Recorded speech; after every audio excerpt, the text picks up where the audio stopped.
Hi guys, welcome to the vlog. Once again, advice for today's, igalang mo ang iyong magulang. Once isa kang anak na magalang sa magulang mo, ay blessed na blessed ka sa ating Diyos amang nasa langit. Kasi bakit? Kasi may buong puso't pagmamahal ka sa magulang mo, nire-respeto mo to. Minamahal mo siya ng buong puso't kaluluwa mo yung magulang mo. Bilang isang mabuting anak sa magulang, ay ginagampanan mo yung isang mabuting anak. Ginagalang at minamahal mo to. Kapag may sakit to, inaalagaan mo. Kumbaga, tumatanaw ka lang ng malasakit sa ina mo, sa magulang mo, sa ama't ina mo. Kasi nga, bakit?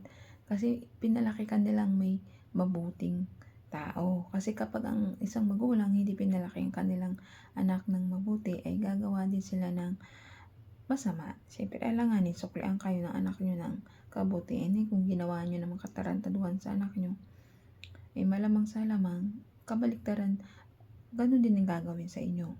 Pero may mga anak pa rin na kahit ginawa ng masama ang kanilang anak, ay ginagawa pa rin sila ng kabutihan. Kasi hindi nila iniisip yung negative thinking nila na gumawa yung magulang ko sa akin ng masama.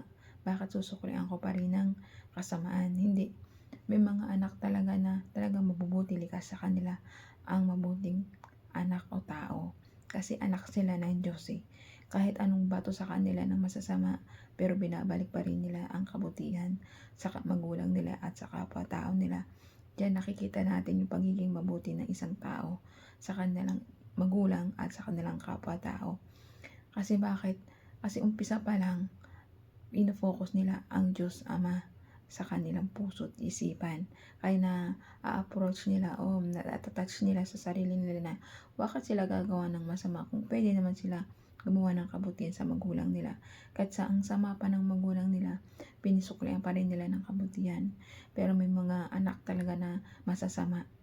At mabuti ang magulang nila, dahil bugso rin ng mga dala ng barkada nila, nauudyukan sila o nasususulan o nai-influensyahan sila ng barkada.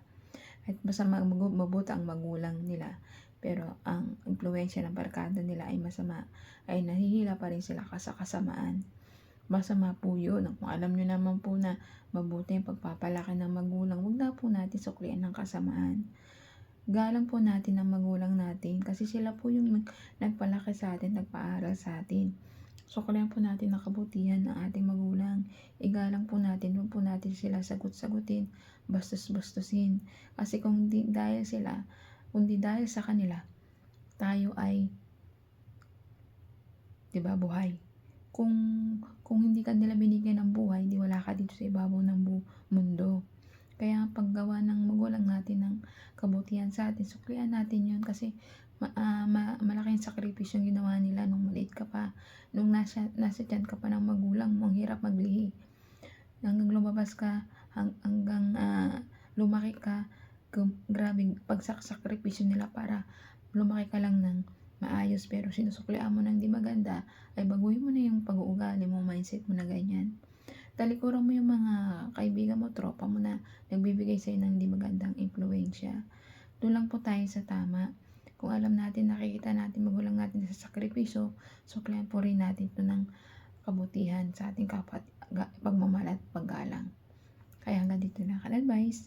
Ingat po tayong lahat and God bless.